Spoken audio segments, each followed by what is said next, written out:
Nah, ketika saya di situ diceritakan kejadian 1 minggu sebelum saya ke pesantren itu ada kakak pesantren yang hilang di sungai. Itu kejadiannya sangat tragis bang, dan itu tenggelam tanpa diketahui teman-temannya. Saya udah nggak ingat kejadian meluncurnya, cuma wush gitu. Itu saya nggak ingat. Ketika saya ingat tuh pas saya jatuh, buat. Yang masih ketolong di sini bang, saya jatuh di samping bambu runcing yang bekas tebangan warga. bekas tebangan warga.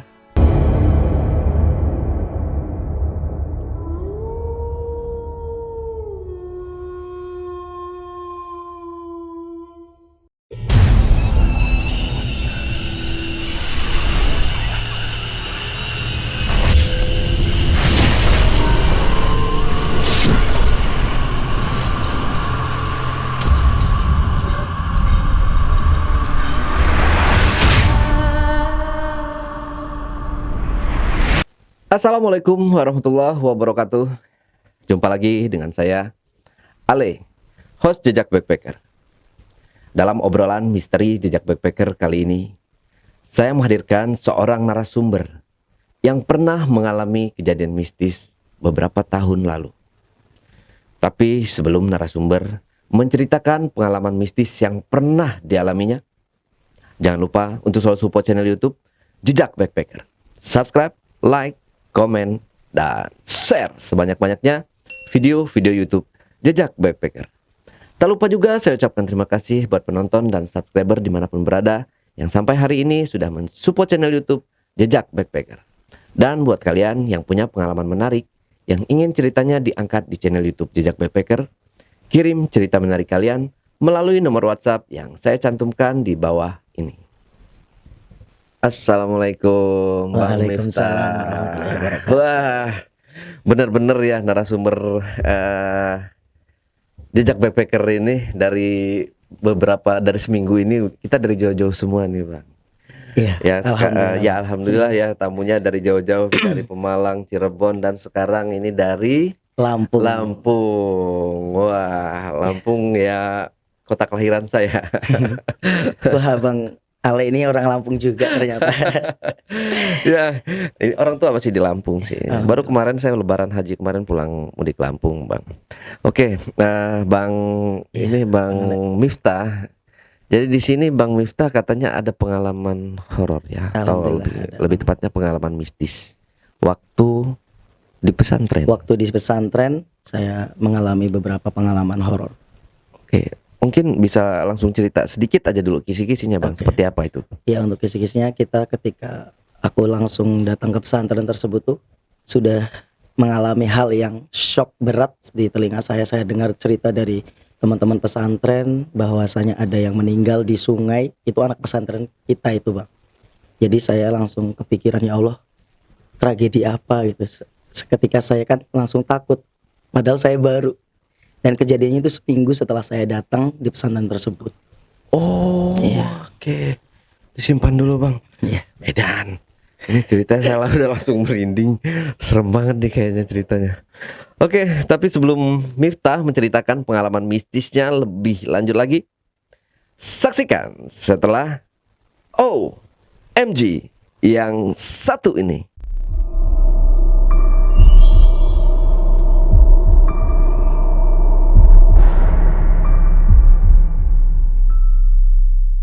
Oke, Bang Miftah, wow, pesantren ya. Kemarin tuh jadi nggak sih kita pesantren ya, Andrea? Ada ya narasumber pesantren juga, tapi nggak tayang ya?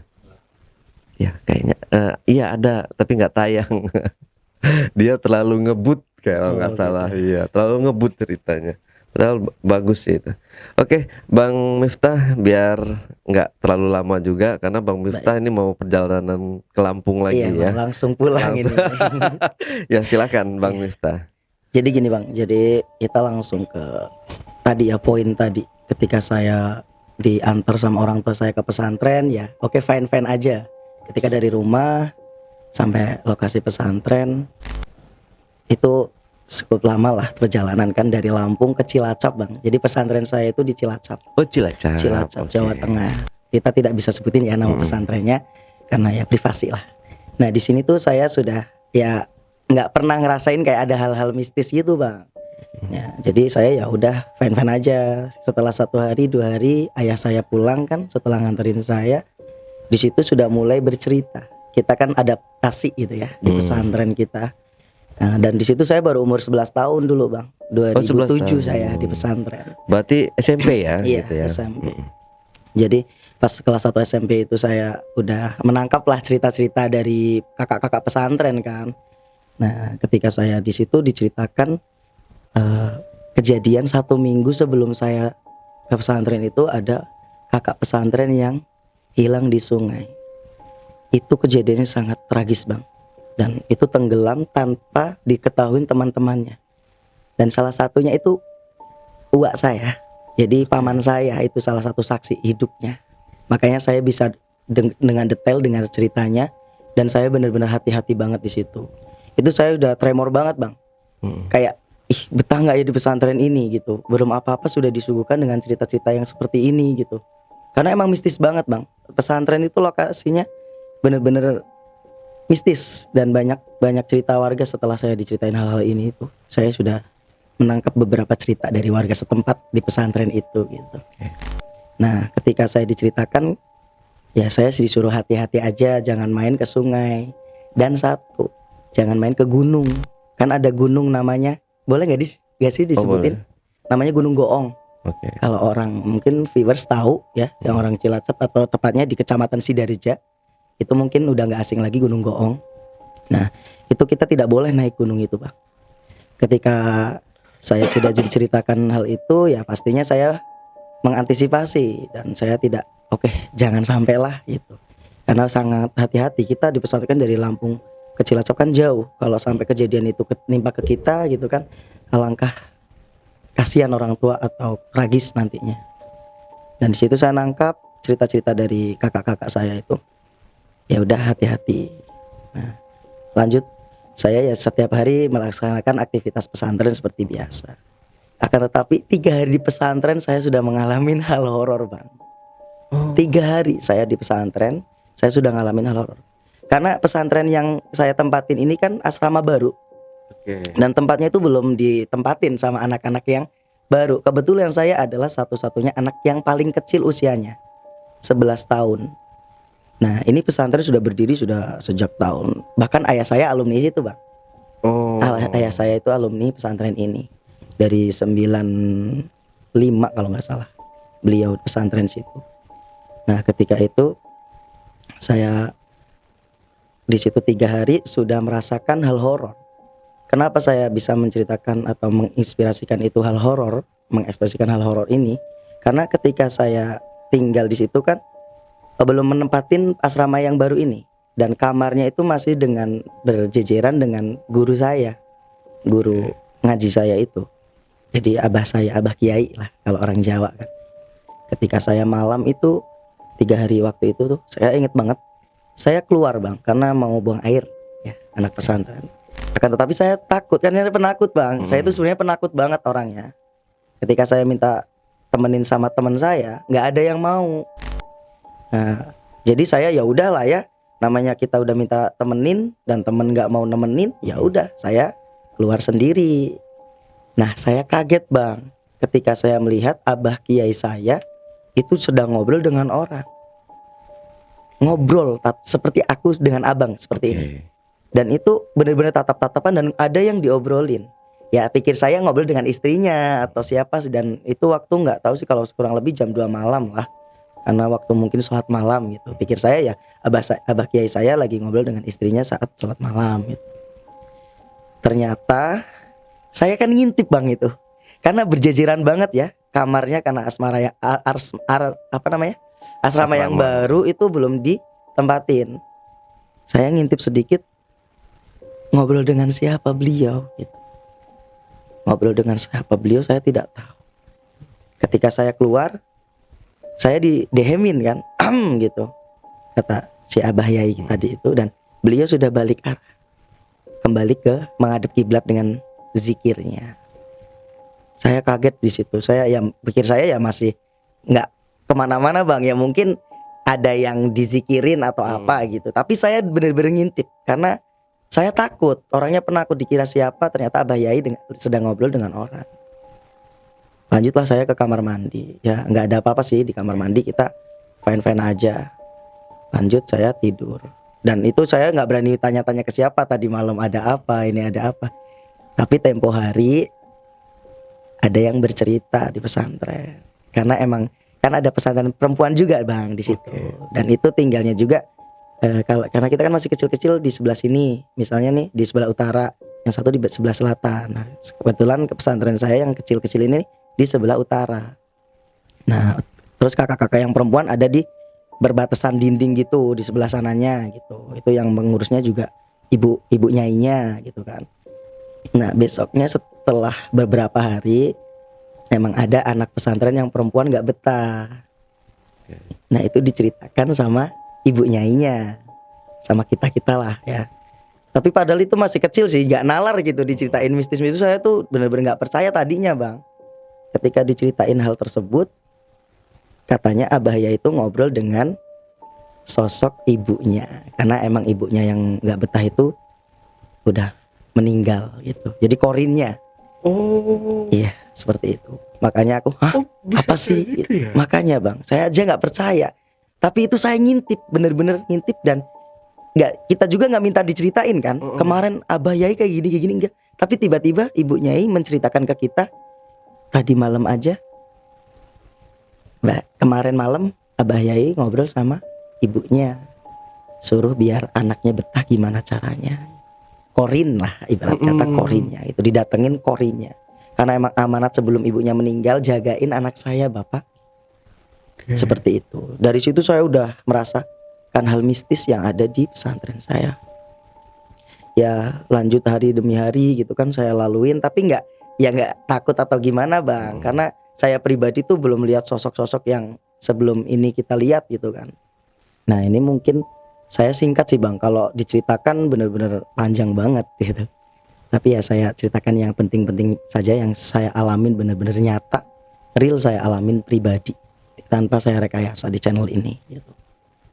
Ketika ya kita jalanin aja ya bang ya. Karena cerita-cerita itu kan ya di pesantren nggak hanya pesantren saya sih, ada beberapa pesantren lain yang horor juga pasti banyak kalau anak-anak pesantren tuh dikisahkan cerita horor tuh pasti banyak.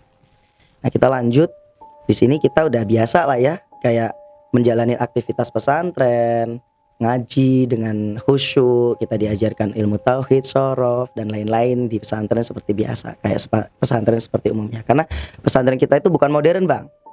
Jadi pesantren kita benar-benar pesantren yang salafi gitu ya, salafi atau masih tradisional. Benar-benar kita deket banget dengan abah kiainya. Jadi ilmu yang kita dapat pun ya alhamdulillah gitu, benar-benar dari langsung ke abah kiainya, bukan dari guru-guru yang diamanatkan untuk mengajarin kita.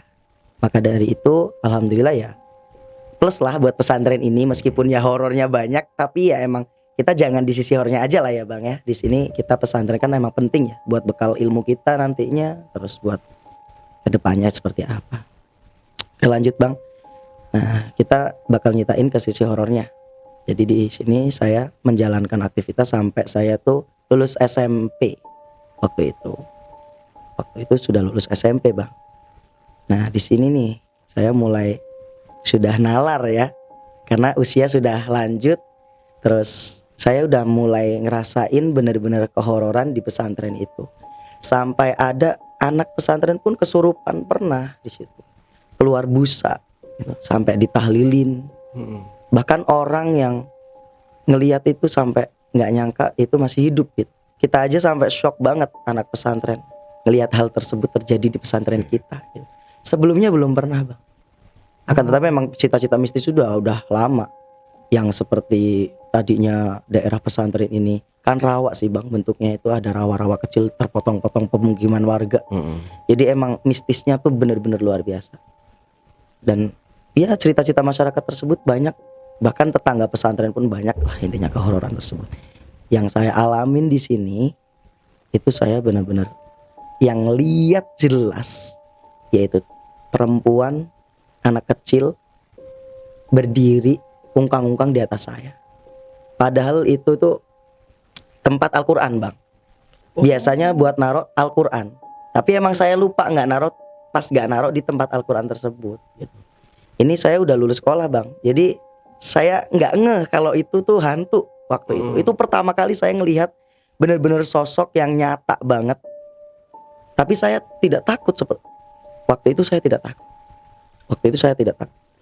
Ini kita sudah rasain horor yang benar-benar saya heran, ini ada wanita di atas saya ngapain gitu kan. Nah, ketika saya ngelihat hal itu, saya pikir ini bukan manusia. Karena bentuknya itu ya emang manusia, tapi tahu gak sih bang kalau baju bercahaya kayak gitu. Itu saya sadar loh bang. Saya sadar. Tapi emang saya tidur di kamar saya itu sendiri. Saya tidur di kamar saya itu sendiri. Ini pertama saya ngalamin yang saya ngelihat sosok di pesantren saya. Saya belum berani cerita bang. Setelah ngeliat itu kan ya saya udah apa ya semalam ya gitu. Saya lanjut tidur aja saya susah bang. Sampai subuh kita biasa lah, anak pesantren kalau subuh kan langsung bangun gitu. Bangun dan kita ke masjid depan pesantren, sama-sama sholat berjamaah. Jadi saya masih kepikiran, tadi yang saya lihat apa, tadi yang saya lihat apa.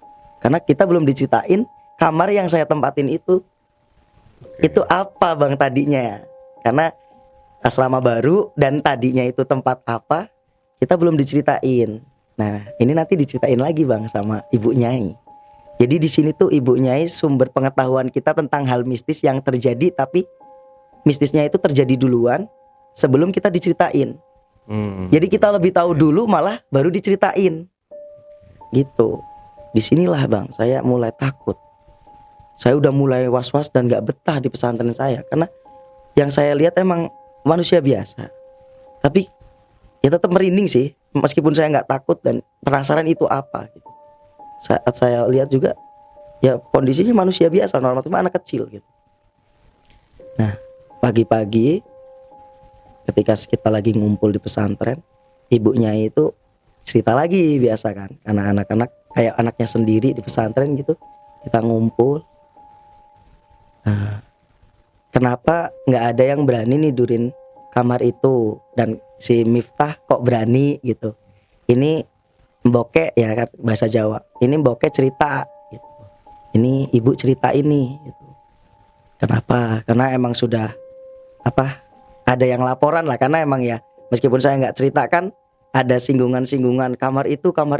Ternyata yang lihat tuh bukan saya aja bang. Jadi anak kecil yang duduk di atas saya itu, yang lihat tuh ada beberapa anak yang pesantren di situ. Tapi kan dia nggak mau cerita. Dan mungkin dia lagi rame-ramenya waktu hari itu. Hari itu rame-ramenya diceritakan keseremannya lah. Anak kecil yang lari, tiba-tiba lari, perempuan lari, ini masuk kamar ini, masuk kamar ini. Nah saya berikan diem dulu karena saya sudah melihat sosok itu gitu. Ketika ibunya bercerita, ya itu tuh ada penunggunya, anak kecil. Jadi ternyata abah ngasih penjagaan biar anak-anak sholatnya rajin, ngajinya rajin, gak mainan, gak begadang malam-malam gitu. Saya sih gak tahu cerita ini ibunya itu apa dingkarang biar nakutin anak pesantren. Tapi saya ngalamin sendiri dan saya ngelihat sendiri sosok itu gitu. Itu pertama kali saya ngelihat sosok benar-benar nyata bang, yang di pesantren gitu. Nah dari hal ini saya mencoba kayak udahlah biasa aja. Tapi kan takut, lama-lama kita takut. Dan ya itu, nah kejadianlah di situ, diceritain sama mboknya ini, ibu nyainya. Makanya di pesantren itu kalian harus menaati peraturan-peraturan yang ada di pesantren. Iya. Dan ya kita kan tahap-tahap nih. Ya udahlah kita berusaha nutupin cerita ini bang biar nggak takut. Ya. Masih banyak karena cerita-cerita ini saya ke depan ada beberapa lagi gitu. Dan sampai kita lanjut ke tahlilan bersama. Oke. Yang saya ceritakan ini kita lanjut ke tahlilan bersama. Kejadian-kejadian horor yang tadi ibarat kata masih pembuka lah. Nah, ketika kita tahlilan bersama, di sini Abah Yai itu minta doa ke kita semuanya. Ya kurang lebih tuh santrinya di sini nggak banyak sih bang. Kurang lebih cuma 45-an dulu waktu saya itu. Jadi salaf, pesantren tradisional, belum modern, dengan santri yang cuma 45 dan dibagi nih dari 3 ya, perempuan sendiri, anak kecil-kecil seusia saya sekitar ya 14-an 15 tahun sendiri, yang sudah 20 tahun ke atas juga sendiri. Nah, di sini kita kumpul semua, Bang. Di sini kita kumpul semua. Abah Yai minta doa ke kita. Itu kita dikumpulin di depan pesantren ya, Bang, di pelataran jam 12 malam. Saya tidak tahu ya ini tuh tadinya apa. Ternyata ini doa. Doa minta supaya pesantren bisa membangun gitu. Dan ini doa-doa diambil semua dari Al-Qur'an, bacaan-bacaan Al-Qur'an. Tapi satu hal mistis yang di sini terjadi di pesantren kita itu real, nyata sampai detik ini. Ketika kita minta, singkat aja ya Bang ya, kita minta doa bareng Abah Yai, suruh memejamkan mata, kita baca Al-Quran yang disuruh. Ada satu wanita santri cewek yang teriak kenceng banget gitu. Allahu Akbar. Kita langsung diem, semuanya kaget. Allahu Akbar, Allahu Akbar. Terus tenang ya, tetap ada kakak-kakak pesantren yang nenangin kita. Tenang. Ditanya, ya hadamul khaib, siapa engkau? Apa yang mau terjadi di pesantren ini? Gitu. Ditanya. Jadi kita semua merenung, kita melihat kakak pesantren, tapi cewek Bang ini yang bukan, ya mungkin kerasukan ya, kalau bahasa ini kerasukan. Kita ngeliatin apa yang akan terjadi di pesantren ini. Dari doa-doa kita, gitu. Kamu siapa? Tapi tidak disebutkan dia siapa. Cuma langsung ngomong, pesantren ini akan dibangun tingkat gitu. Pesantren ini akan dibangun tingkat. Nah, ketika kita dengerin hal itu kan, amin gitu semuanya. Amin. Ya kita meskipun mistis di situ, tapi tetap di hati seneng Bang, karena dari sebutan yang kesurupan tadi itu bilang pesantren ini akan dibangun tingkat. Udah. Setelah itu dia cuma kesurupan seperti itu. Ya, tapi kan di kita kan takutan ngelihatnya karena suaranya keras banget dan suara cewek berubah jadi suara cowok. Oh, ya. Jadi berubah. Suaranya jadi cowok dan itu real banget, saya dengar suara cowok. Pesantren ini akan jadi tingkat. Dan Abang tahu pesantrennya sekarang udah tingkat, Bang. Alhamdulillah. Oh. Ya, alhamdulillah. Maka itu hal yang benar-benar saya, di luar nalar saya, ternyata benar gitu. Kejadian hal tersebut benar terjadinya. Maka dari itu, di situ saya mulai percaya hal mistis Bang. Nah, ini belum selesai. Ya intinya setelah kejadian hal itu belum dibangun Bang. Saat saya di situ belum dibangun. Masih kita kan minta doa semuanya. 45 orang itu dikumpulkan. Kita minta doa bareng, ya ada penduduk-penduduk desa yang ngaji juga di situ kan. Kita minta doa. Jadi, nah Abah Yai yang ngomongin ke kita, alhamdulillah, insya Allah pesantren kita akan dibangun tingkat. Amin. Nah, udah lanjut lagi. Kita seperti biasa melakukan hal-hal pesantren seperti biasanya. Ya sampai titik. Nah, di sini aku mengingat bahwa Ibu Nyai tadi kan pernah berpesan gitu. Makanya jangan sampai inilah di pesantren, hati-hati gitulah, jaga-jaga ini. Nah di sini ada titik kita ngobrol lagi Bang. Ngobrol bersama-sama gitu. Nah sekarang itu ada anaknya Abah Yai yang apal dengan kejadian yang tadi itu, yang orang tenggelam di sungai saat saya pertama kali datang di pesantren itu. Kita flashback lagi, kita ngobrol-ngobrol lagi, ternyata kita buka obrolan tersebut. Sampai halnya di situ si Gus ya, anaknya Pak Kiai itu kan panggilannya Gus. Gusnya ini bilang, jangan sampai kalian main-main ke sungai. Jadi kita di flashbackin lagi dengan cerita. Ini boleh disebutin gak sih yang meninggal ini siapa namanya? Disamarin aja ya, gak boleh ya. Jadi ya sebut aja Ahmad lah ya. Ahmad yang meninggal ini. Jangan sampai kejadian seperti Ahmad berulang lagi. Ya ketika kita ngobrol-ngobrol biasa lah di pesantren itu kan, karena Gusnya pulang dari pesantren lain. Kita di ngobrol, ini anak baru ya, ini anak baru gitu. 3 tahun sekali itu Gusnya pulang. Jadi ketika lihat saya, lihat teman-teman yang baru, pasti beliau ngomong, ini anak baru ya. Kalian ini anak baru dari mana? Dari Lampung. Oh iya jauh gitu. Nah ini pesan ya, kemarin ada yang dari Jawa Barat meninggal di sungai. Kamu masih kecil nih, jangan hati-hati, jangan main-main ke sana. Dan satu lagi ada gunung nih, Keramat. Jangan sampai kamu. Namanya anak kecil ya bang, ketika kita diceritain hal seperti itu pasti penasaran kan. Gunung Keramat itu apa, sungai itu kan kita belum pernah lihat. Gitu. Selama saya di situ kan memang agak jauh lokasi sungainya. Nah kebetulan ya ada anak baru yang nyebrang sungai itu gitu, rumahnya nyebrang sungai itu kan. Jadi Sungai Citandu abang tahu nggak sih di Jawa Barat perbatasan Jawa Tengah. Pokoknya perbatasan Jawa Tengah. Mungkin viewers ada yang tahu lah. Itu perbatasan Jawa Tengah dan Jawa Barat. Ketika kita itu ada anak pesantren yang di situ, singkat cerita lah. Kita nyebrang bang sungai itu. Nah jadi kita tahu dong Sungai Citandunya seperti apa dan lokasi anak yang pernah hilang itu seperti apa. Di mana ya kita dikasih tahu. Nah disitulah kita dikasih tahu ini nih lokasi yang anak pesantren kita hilang gitu.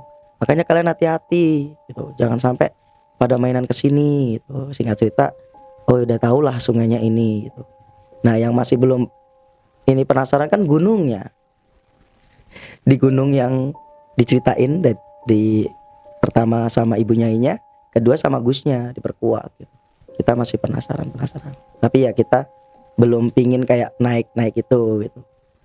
Masih seperti biasa. Ketika kita sudah tahu sungainya seperti apa, ya udah hati-hati aja di situ. Anak-anak ya, paling kita ngobrol, oh ini toh sungainya, oh ini toh sungainya. Jangan sampai kita mainan di sini, ini dalam banget kayaknya gitu. Oke. Udahlah, seperti biasa kita melakukan aktivitas pesantren yang dimana ya seperti anak-anak pesantren pada umumnya gitu, ngaji. Sampai ya di sini, nah uniknya pesantren saya tuh bang, kita diajarkan petani. Nah ini tadi saya lupa nggak nyetain dari awal ya. Pesantren saya itu diajarin bertani gitu. Petani apa aja bang? Jadi ada kita nanam padi, terus ada juga nanam jagung, nanam sayuran, kan ada ladang-ladang juga. Ini Abah Yainya punya ladang nih, lahan-lahan sawah dan ladang. Ini uniknya pesantren kita. Jadi emang kebanyakan kan anak desa bang, bukan anak-anak kota gitu kan. Karena pesantren tradisional itu tadi kan. Nah di sini kita diajarin bang, kita aktivitas pesantren itu diimbangin dengan pertanian. Jadi ketika ada penanaman padi ya kita ikut nanam padi. Ketika kita ada penanaman sayuran, kita ikut nanam sayuran. Ya gunanya itu tadi buat makan kita di pesantren.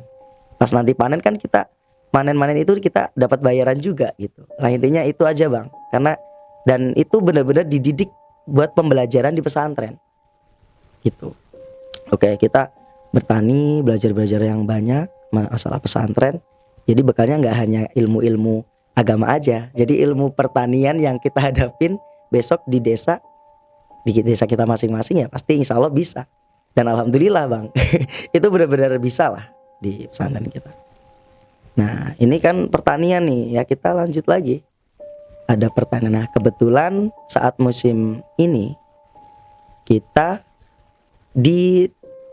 datangkan musim kemarau, di mana yang bisa hidup itu cuma kacang hijau bang, palawija ya, kalau bahasa Jawa itu palawija. Nah ini singkat cerita aja, waktu saya sama teman-teman ya pasti disuruh muwur, kalau bahasa Jawa itu muwur Ya, nabur benih ya, nabur benih untuk ditanamin kacang hijau tersebut. Ya sehari 2 hari kita karena luas bang, luas sawahnya Abah ya itu luas. Kita nggak selesai selama 2 hari itu, terpaksa nambah hari 3 hari lah. Nah di sini bang kejadiannya, di sini puncak kejadiannya yang saya alamin di pesantren saya ini. Ini benar-benar luar biasa. Ketika 3 hari itu kan kita belum selesai untuk naburin benih kacang hijau. Nah kebetulan salah satu teman saya ini ngajakin mencelotel lah, bercanda gitu. Kamu emang nggak penasaran apa sama gunung yang diceritain gitu. Kebetulan lokasi gunung itu nggak jauh dari sawah Abah Yainya. Ya paling jaraknya 2 kilo dari arah sawah. Kan kelihatan dari sawah gunungnya gitu. Itu loh gunungnya gitu. Bukit kan. Itu dia ya. Sebenarnya tuh bukan gunung loh bang. Ini bukit sih. bukit karena tingginya paling ya sekitar 250 meter dari permukaan tanah gitu. Tingginya lah kurang lebih gitu. 150 sampai 200 meter malah maksudnya, bukan nggak nyampe 250. Karena emang kecil, nggak gede-gede banget gitu. Nah, di sini teman saya itu ngajakin, emang kamu nggak penasaran gitu. Ya pikirku, kan nggak boleh kita main-main ke gunung itu gitu. Lah, kan yang penting masih siang gitu. Udah nggak usah itu, coba yuk dewek ke sana gitu. Kita ke sana. Kamu jangan ini. Tetap penolakan di hati tuh ada, Bang. Jangan nentang deh. Yang udah disuruh jangan ya jangan gitu. Kamu nggak kan dengar cerita-cerita di gunung-gunung keramat itu gitu. Jadi emang diceritain, ini sebelumnya kita lupa tadi sebutin, diceritain di gunung itu tuh ada gongnya, Bang. Makanya dinamain Gunung Goong. Kita sebutin aja lah, nggak apa-apa ya. Mungkin viewers ada daerah sini yang nonton itu tahu Gunung Goong gitu. Nah, Gunung Goong nih namanya. Makanya dinamakan Gunung Goong. Itu ada gongnya, Bang. Itu ada pemiliknya, dulu manusia biasa yang tinggal di gunung tersebut, mempunyai alat gamelan gong. Sebenarnya nggak gong doang, Bang. Itu alat gamelan lengkap satu set beserta gong yang paling besar itu. Ini ketika saya tahu cerita ini, Bang. Ini ketika saya jatuh itu tadi. Di kan banyak warga yang datengin saya nyeritain ininya dulunya gitu. Makanya saya ceritainnya sekarang. Ternyata gunung itu dulunya ada orang sakti yang punya satu set alat gamelan yang di dalamnya ada gongnya. Nah ini kisahnya kenapa gong itu ditaruh di gunungnya selamanya. Itu pernah dipinjamkan ke warga yang hajatan, yang punya hajat pernikahan. Dipesanin oleh, ini kisahnya dipesanin sama yang pemiliknya itu tadi, jangan sampai tali gong ini kalau putus diganti dengan tali. Jangan sampai diganti gitu. Kalau putus ya udah, jangan sampai diganti. Gitu. Jadi pesan dari mbah yang punya gong ini yang tinggal di gunung tersebut, pesan seperti itu dulunya. Ini cerita masyarakat ya, Bang ya. Terus kejadian di hajatan tersebut, gongnya benar-benar putus, Bang. Jadi gongnya itu putus. Kan udah dipesanin. Misalnya nih kalau gong ini putus, jangan sampai diganti dengan tali atau diganti dengan apapun, udah biarin apa adanya gitu. Nah, orang-orang di situ mengabaikan amanat dari mbahnya tadi itu. Ketika dipakai itu terjadi insiden putus tali gong tersebut. Ini cerita dari masyarakat setelah saya kejadiannya. Nah, ketika itu diganti dengan tali. Mbah, nah ya udah, acara mah tetap lancar ya, atau pernikahan itu lancar katanya. Udah selesai dibalikin ke mbah yang punya tadi di gunung tadi. Mbahnya langsung marah. Saya sudah bilang mengamati ke kalian jangan sampai diganti dengan tali gitu. Kenapa kalian ganti? Jadi marah, itu digali sumur, dimasukkan semua alat-alatnya. Sampai sekarang itu jadi cerita legenda di Gunung Goong tersebut gitu. Ini kita mengulik cerita dari Gunung Goong ini, Bang.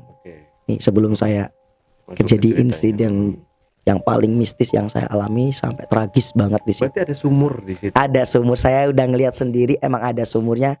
Dan tahu nggak, Bang, di situ ada sesajinya banyak. Jadi ada beberapa masyarakat yang mempercayain hal-hal yang gaib di situ. Itu dikelilingin sesaji. Saya pernah ke lokasinya langsung. Itu. Sampai sekarang ada sumur itu ada. Tapi sekarang kan udah maju, Bang. Jadi dibangun sekolahan, dibangun rumah-rumah. Samping itu udah rame lah. Udah rame, tapi itunya masih keramat. Ada pohon gede, terus ada sumurnya. Saya pernah ke lokasi itu. Nah, ini lanjut. Ini ke cerita kita naburin itu tadi ya. Teman saya ngajakin.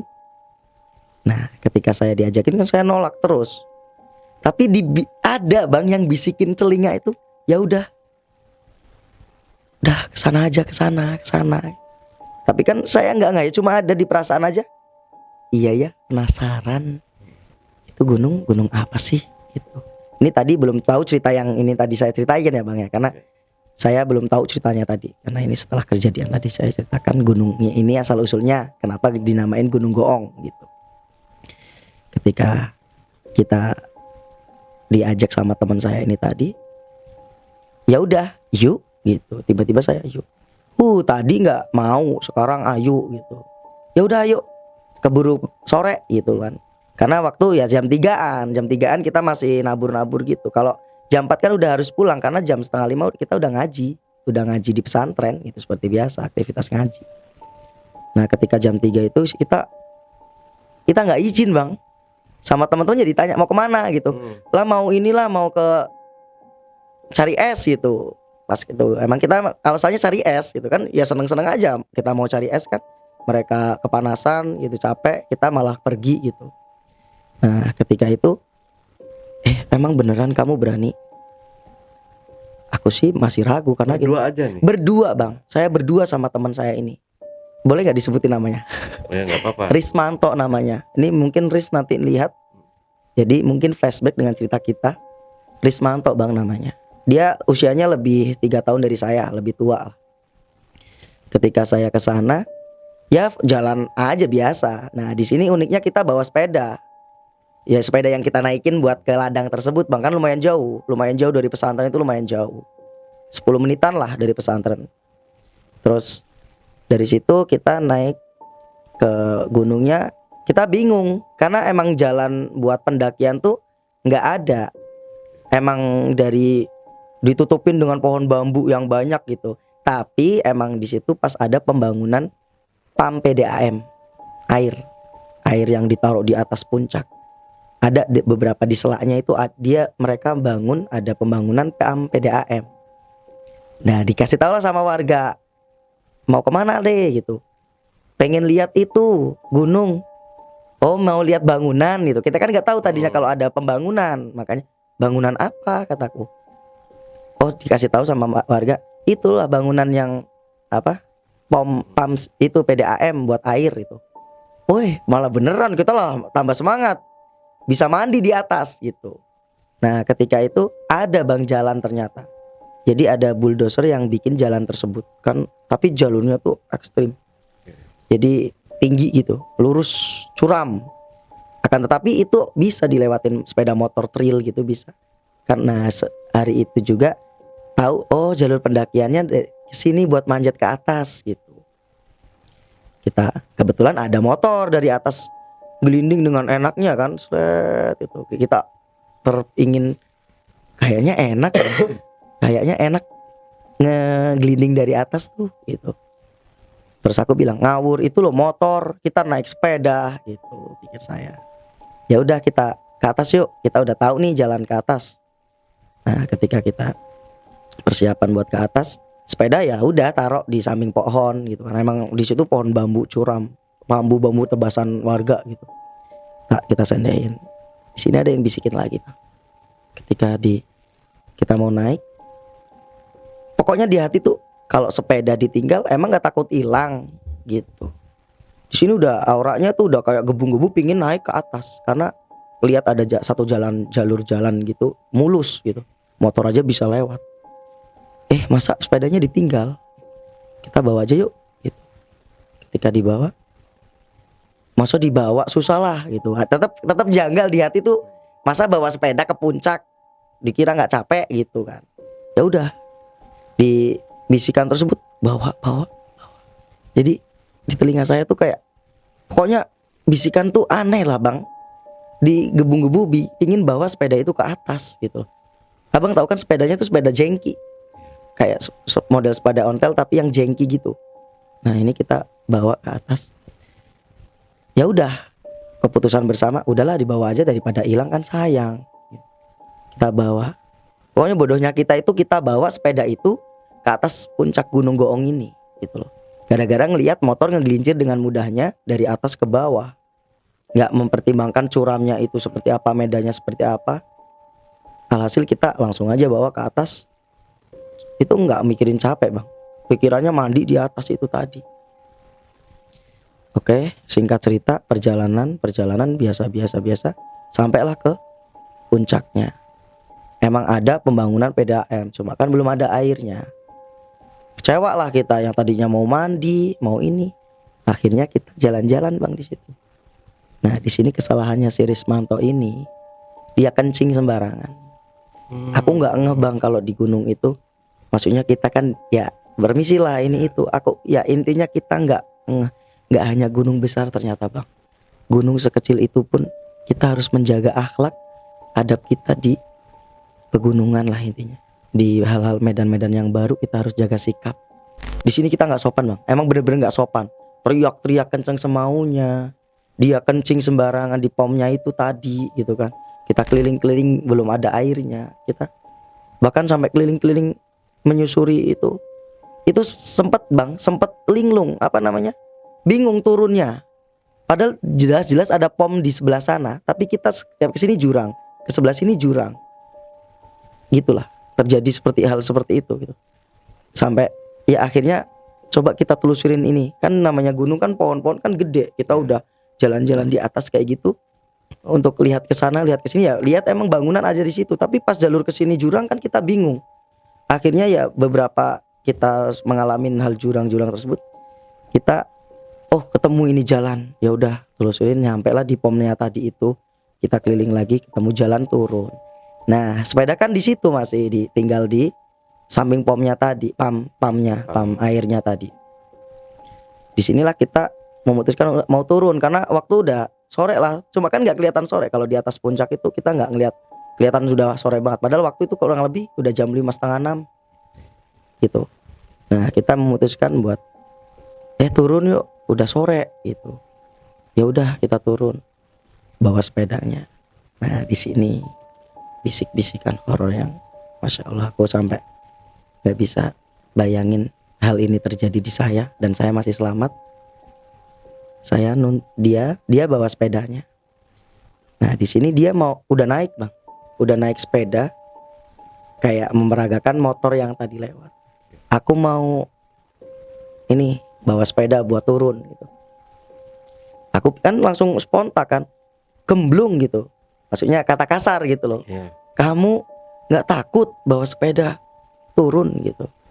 Ngapain takut, motor aja tadi bisa gitu, kata si Rismanto nih, si Rismantonya. Ketika saya pikir kayak gitu, gak usah itulah nekat gitu, udah dituntun aja kayak tadi kita bawa ke atas gitu. Ini loh curam banget gitu, motor kan ada rimnya, bukan sepeda gitu. Udahlah kalau kamu nggak mau naik ya udah aku sendiri gitu Bang. Dianya tuh udah bukan dia, saya lihat di sini, saya lihat udah bukan dia pokoknya. Beda, Jadi ya. raut muka udah beda, dia emosi ketika saya larang jangan naik sepeda, itu dia emosi ke saya. Saya kan takut, dia lebih besar, saya masih pokoknya 3 tahun lebih muda di bawahnya. Dia bentak saya, ya udah kalau mau bawa sepeda sendiri, kalau jatuh jangan salahin saya gitu. Udah supaya menengahi orang sama melu-melu gitu. Kamu diam saja, gak usah ikut gitu.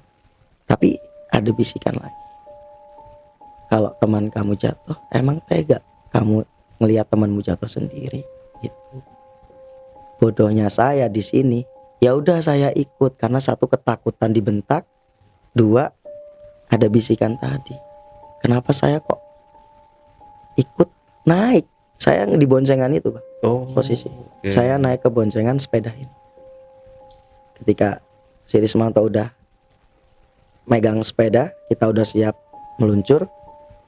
Nah di sini kejadian lupa mencet rem tangan sama rem depan belakang itu lupa dipencet. Ketika kita ya udah, itu singkat banget Bang, jadi seret, udah nggak ingat saya udah nggak ingat kejadian meluncurnya, cuma wush gitu. Itu saya nggak ingat. Ketika saya ingat tuh pas saya jatuh berat gitu. Yang masih ketolong di sini Bang, saya jatuh di samping bambu runcing yang bekas tebangan warga. Sepeda udah ke bambu runcing, nancep di bambu runcing, udah nggak bentuk sepeda. Rismantonya nyangkut di batuan atas, saya di bawah samping bambu runcing itu tadi. Saya belum sadar saya dibangunin sama orang banyak. Banyak bang, kayak warga nolongin orang kecelakaan. Oke. Banyak ngerubungin saya. Saya diangkat di situ. Saya diangkat, tapi saya gitu. Jadi sesak di dada itu saya. Ngomong aja susah gitu. Tapi saya ngelihat Rismanto pas saya diangkat itu saya gitu. Dia juga sama. Dia nggak sesak gitu. Dia mau nyampain apa gitu. Mungkin ngelihat pas saya diangkat itu. Saya ngerasa itu bener-bener orang banyak bang. Tapi pakaiannya itu zaman dahulu. Oke. Pakaian adat lah, adat Jawa gitu. Kebaya, terus ada yang baju-baju garis-garis kayak gitu, pakai topi. Pokoknya ya intinya warga setempat pikir saya. Udah gitu aja. Ternyata bukan orang bang. Saya dengar Allahu Akbar, Allahu Akbar. Maghrib saya bangun, masih posisi diangkat. Gak ada orang. Saya ini yang paling mistis. Gak ada orangnya. Saya bangun Allahu Akbar itu. Loh, mana orang? Tadi rame banget. Merinding banget saya. Ini rame banget. Dan Rismanto itu kayak nyampein. Tapi dia sampai detik ini dia gak mau cerita ke saya. Apa yang kau lihat saat saya lagi sadar gitu. Pas saya sadar. Begitu aku. Berarti ini Rismanto sama Bang Miftah ini diangkat semuanya? Enggak, yang diangkat saya doang. Jadi Rismanto itu nyangkut di batu atas saya. Saya di tancepan bambu yang bekas ditebasin warga. Sepeda udah nancep di bambu. Prak gitu. Sepeda udah nancep di bambu.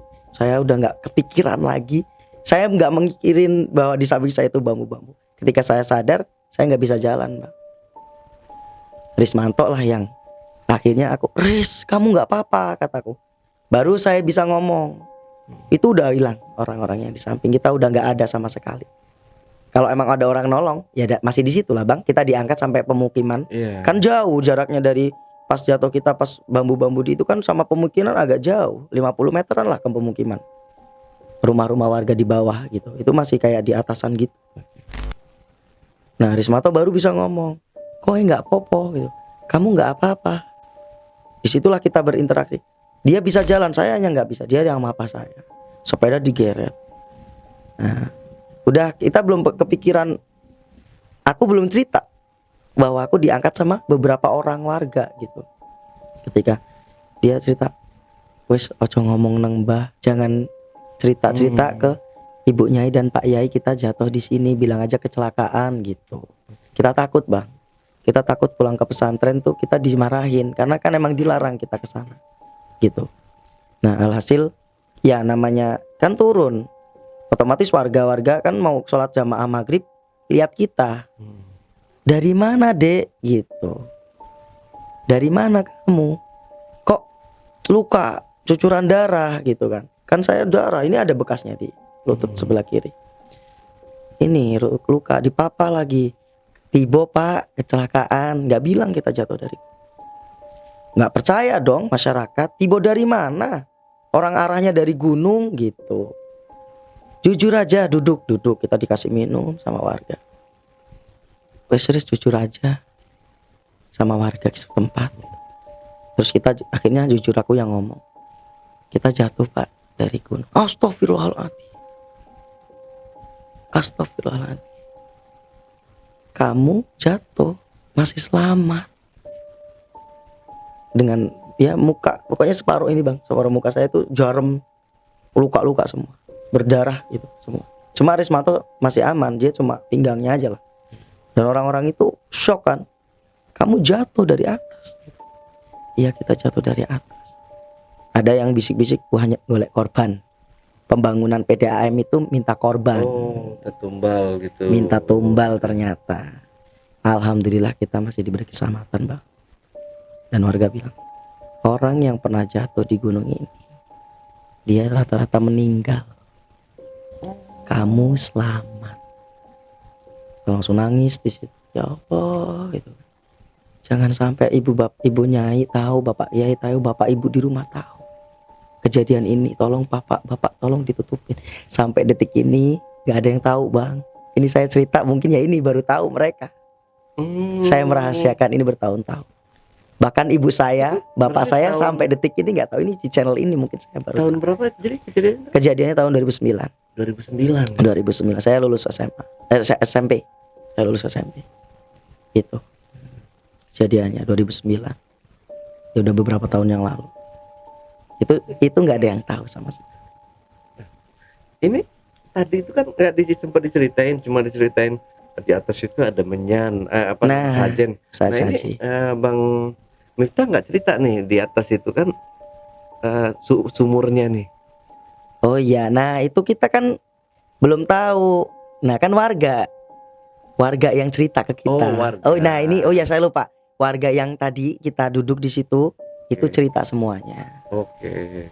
Maaf saya lupa Bang, tadi warga yang kita disuruh istirahat di rumahnya itu menceritakan semuanya tentang gunung itu. Menceritakan semuanya tentang gunung itu. Sampai sumur yang itu. Sumur yang ada gongnya. Itu kan saya ke sana itu enggak kemarin, Bang. Udah malah baru beberapa tahun yang lalu. Saya ke pesantren saya penasaran dengan sumur yang diceritain warga itu. Ternyata ada beneran. Ini kita diceritain pas kita dikasih minum kamu diminta ini minta tumbal gitu. Sebenarnya ini gunung ini tuh dulunya seperti ini, dulunya seperti ini. Pokoknya itu kita diceritain semuanya sama masyarakat desa itu waktu kejadian itu. Ya udah kita pulang ke pesantren. Kita nggak ceritanya pokoknya kecelakaan, Bang. Kecelakaan tabrak motor kan hancur sih sepedanya itu. Ya udah. Nggak ada yang tahu. Nggak ada. Kusnya itu nggak ini. Tapi kayaknya sih ya namanya Abah Yai ya. Tahu ya, tahu, tapi kan nggak mau ngulik cerita kita. Cuma itu kita sampai ditahlilin. Sampai dibacain tahlil sama teman-teman tuh. Biar ada apa, biar dijauhkan anak-anak pesantren kita jangan sampai kejadian kecelakaan di mana-mana. Gitu Bang, yang saya alami. Ternyata di gunung itu bukan hanya gunung yang besar-besar. Gunung kecil pun mistisnya itu luar biasa. Buat pelajaran lah buat teman-teman yang nonton, menjaga sikap dan adab. Apa ya, dijadikan apa namanya, kayak dikasih sesajen, berarti itu memang benar-benar bagi warga lokal Itu bagi warga lokal keramat. itu keramat Sekali Bang gunung itu. Dan itu ketika kita disebutkan itu minta tumbal, kita ya Allah kita masih selamat. Itu bambu Bang, kalau Abang tahu yang namanya tebasan warga kan runcing. Iya, runcing. Itu sepeda di situ. Lah kalau aku cerot di situ udah aku nggak bisa bayangin. Bener-bener nempel loh saya itu. Jatuhnya nempel di bambu yang ada bambu lah intinya. Ada bambu yang runcing tapi kan runcingnya agak tinggi gitu. Di nempel di sampingnya. Berarti ini warga-warga gaib ini yang nolongin itu Ini saya mereka nih apa ya, rame banget. rame. Kayak orang kalau kecelakaan kita dirubung masyarakat gitu. Tapi Jadi ngobrol-ngobrol nih. Iya ngomong ayo angkat. Kayak Geser biasa aja ya. di samping. Nah saya juga geser, nggak di situ. Saya digeser. Makanya si Rismanto itu, saya ngelihat, gitu. Saya kira warga bakal nolong si Rismantonya. Setelah ngangkat saya, saya kira warga-warga itu gantian lah ngangkat teman saya, taruh di samping saya. Sampai Rismanto berangkang, dia ngomong, kamu nggak apa-apa gitu. Saya ya kagetnya aja loh, kok warganya udah nggak ada. Bahkan itu ada anak kecil loh Bang, maksudnya ada yang kecil juga, ada anak-anak juga. Ya seperti orang ngelihat kecelakaan terus pada bondong-bondong nolongin gitu. Begitu ya masa ya nolongin ketika kita belum selesai diangkat atau dievakuasi, nggak, orang-orang udah pada pergi kan nggak mungkin. Ya pasti masih di situ, masih di samping kita. Nah itu nggak ada. Ini demi Allah saya nggak ngarang. Makanya saya dengan hal-hal mistis dari sinilah saya Tapi si percaya. Rismanto belum nggak cerita nih. Nggak mau cerita. Ya misalnya Rismanto masih ada di Bekasi atau di mana, boleh suruh cerita di sini. Apa hal yang sama yang terjadi sama juga di dia? Benar-benar kita nutup cerita ini Bang karena takut sekali, karena kita udah melanggar aturan pesantren. Mohon maaf Abah Yai dan semua ya, karena kita udah melanggar pesantren gitu. Dan ini saya pernah ngeliat juga kan memang kayak film Korin. saya ngeliat tadi kan kayak si Abah Kiai, Abah Yainya tadi kan bisa berkomunikasi langsung dengan makhluk. korin orang lah gitu ya. Iya, korin ibunya ya, lebih tepatnya. Ibunya. Nah, di film itu juga kan emang iya, itu di pesantren juga nih yang di film korin ini. Nah, apakah memang di pesantren itu diajarkan kita cara berkomunikasi dengan makhluk gaib kayak gitu atau gimana, Bang?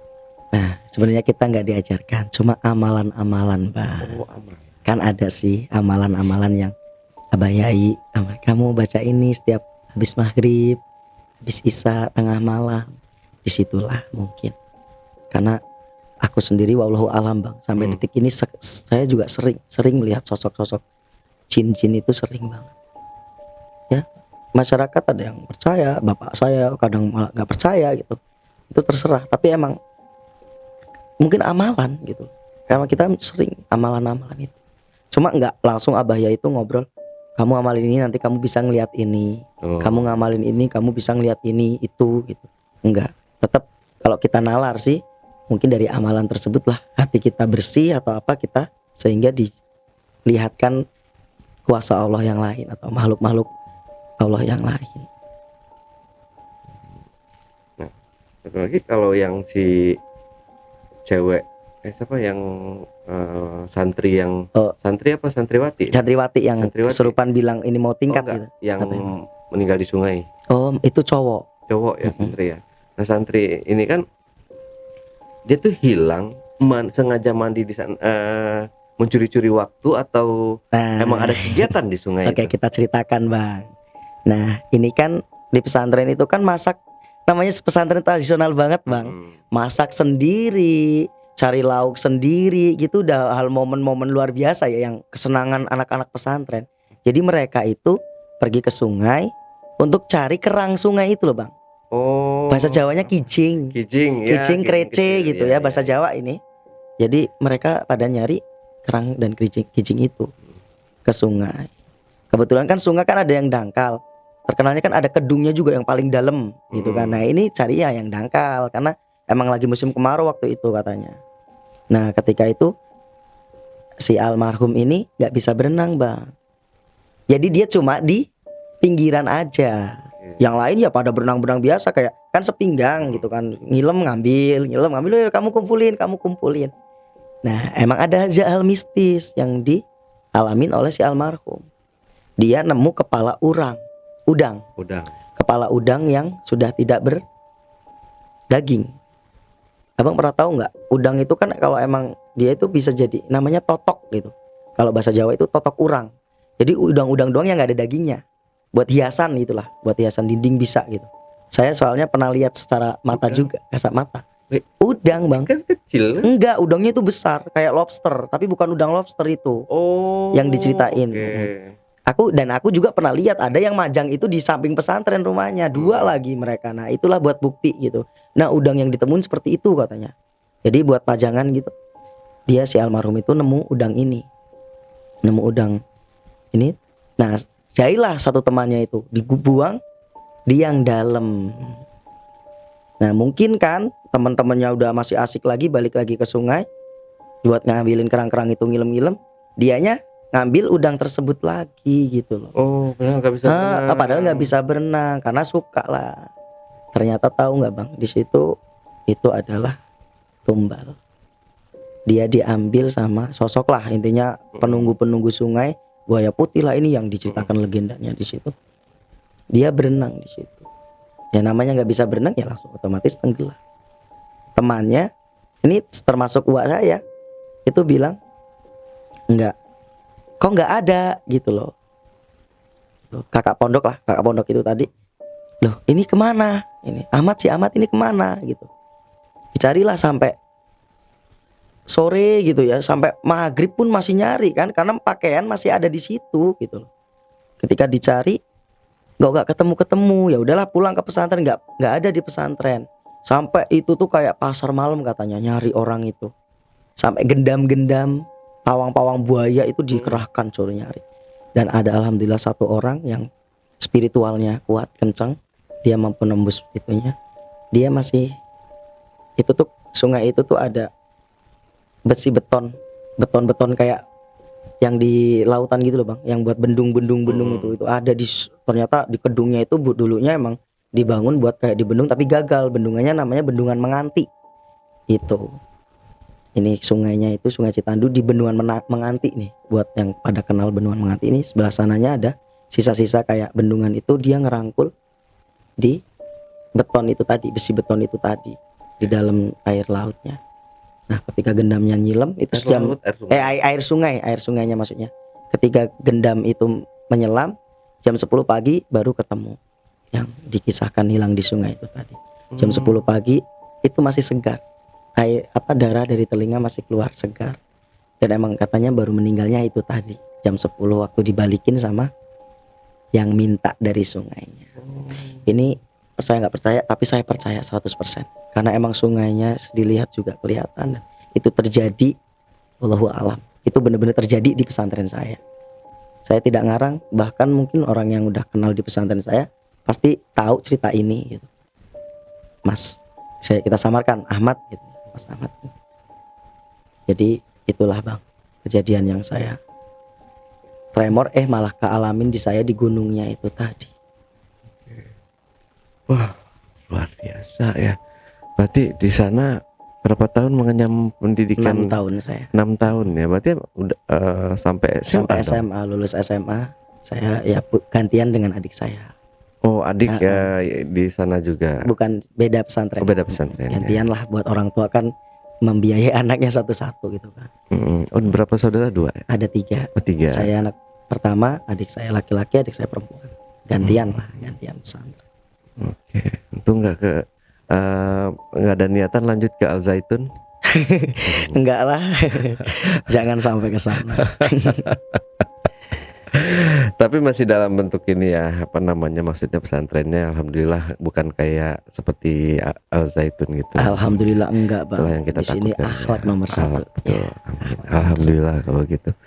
Ya, ilmu agama emang sangat penting Bang ya. Ilmu agama, ilmu pendidikan, dua-dua itu sangat penting untuk kita ke depannya nanti gitu. Oke. Bang Miftah, terakhir kata gua. Oke. Itu gua peti sukar nggak ada. Flu, tapi flu-nya udah Mau sembuh. Udah mau sembuh gitu. Jadi kan nggak enak, udah tuh kental gitu kan. Takut ngelembung.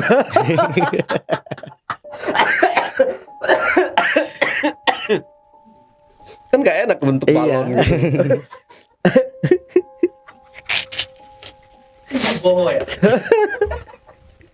Kita mau ngomong kayak udah.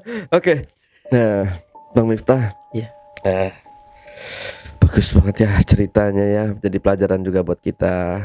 Kalau di tempat yang lain, nggak di gunung yang tinggi, gunung yang rendah, atau tempat-tempat yang belum kita jejaki sama sekali, ya harap berhati-hati, sopan santun, adab yang paling utama kita terapkan di situ.